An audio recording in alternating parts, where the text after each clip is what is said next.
Are you still seeing occasional PRs, or are you working harder to just maintain your level of finger strength? Like, how has that changed over time? Yeah, I mean, I've been trying to, obviously, still trying to improve as much as possible. And in the spring, in March, I felt really good, felt really strong. I'd been trying a boulder project for 3 winters, and I managed to complete it. And I definitely felt really good after that. And that was What was interesting. that one? Like, it was a problem called Boltitude. There's a video of it on my YouTube channel, and I sort of showed some footage of like trying it over a few seasons. But it was so cool. I was, you know, like a lot of short boulders, like it's not the boulder itself is not much to look at, and it's just like these sequence of 4 moves. So it's like it's only really me that can appreciate like how important it was to me personally to do it, because I just had so many sessions where I was like, this is not happening. Like, I have no chance of doing this. I could see it's possible. The holds are all there, but they're all just these awkward undercuts, and I just felt like I just did not have the raw power.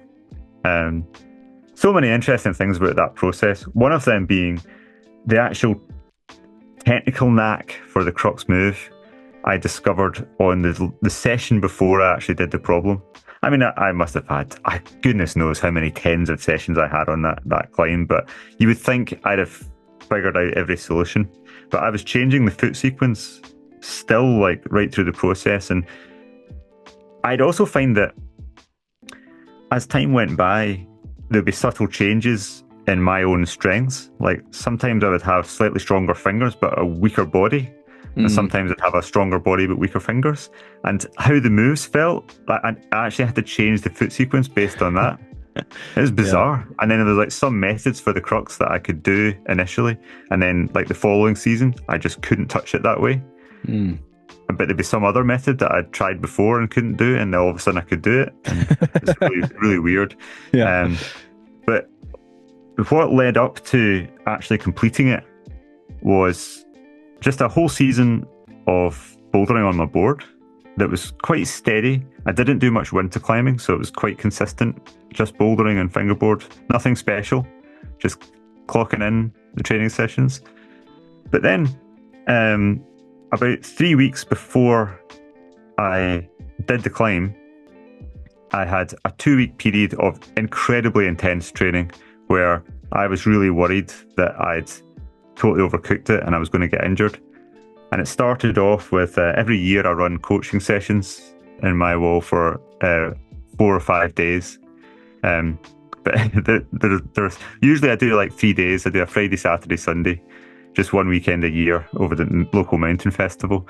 But they're so popular and they always sell out. So I did 2 weekends. I did like, yeah, Friday, Saturday, Sunday, 2 weekends in a row. And they're always very intense. There's a lot of good climbers come to them, and so you're climbing all day, hard bouldering, and I always feel quite tired after those sessions.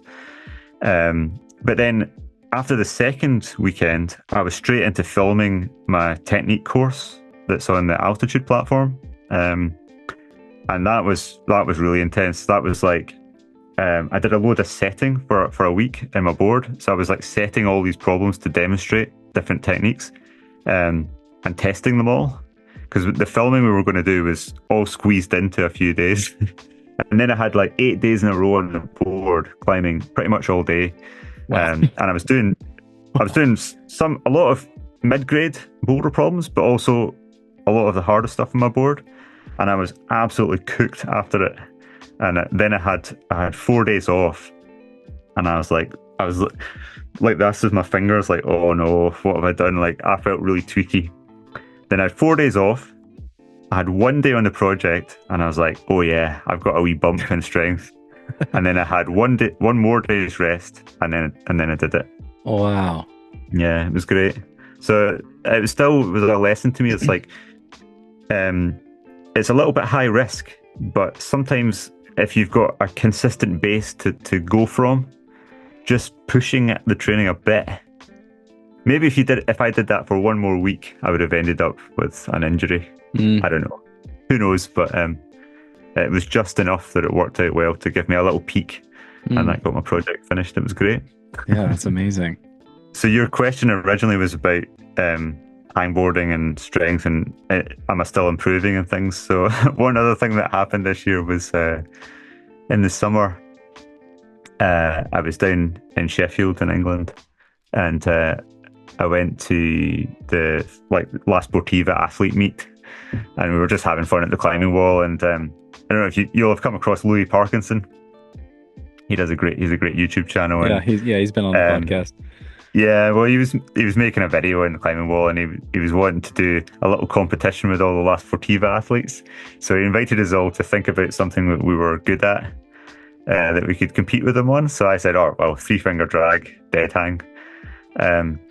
So on the Beastmaker edge, I can't remember, that's 21 or 22 mil or something like that. Yeah, but on the Beastmaker edge, I did hang with 18.5 kilos.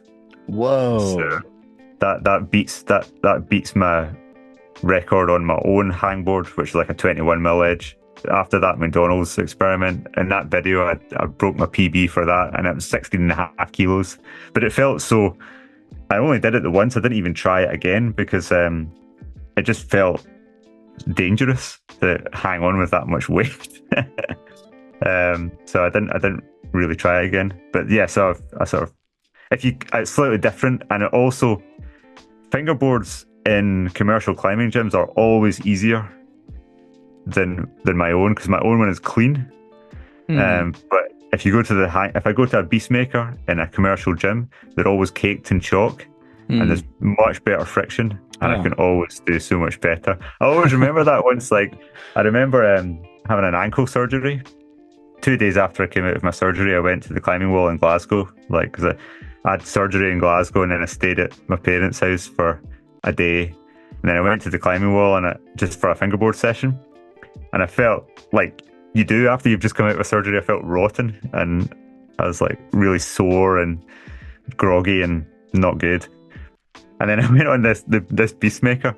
I remembered doing a hang on the 2-finger pocket, a one-handed hang on the 2-finger pocket in the Beastmaker, and I was like, wow, I've never been able to do that before. How come I'm so strong? But then I tried it on my own one and I couldn't touch it. Yeah, but it's just because the cake chalk makes a big difference. So I guess that PB doesn't really count. I mean, it's same size edge. I think that's pretty impressive. Yeah, 18.5. I mean, that's more than 40 pounds. It's got to be. In addition to your body weight, that's amazing. That is very. Yes, cool. I don't feel like I'm getting weaker, although I haven't done much training in the last couple of months. So I'm sort of at a low point right now.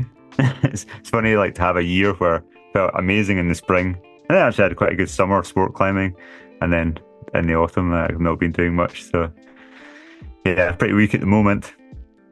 One way to turn that around. Yeah. If you found this video useful, I put together a free masterclass on how to unlock your full potential in climbing, where I share some of the best nuggets I've learned from interviewing the best climbers in the world. It's for any climber who wants to improve, and it'll help you take your climbing to the next level. Link in the description below, or you can click right here to watch it right now.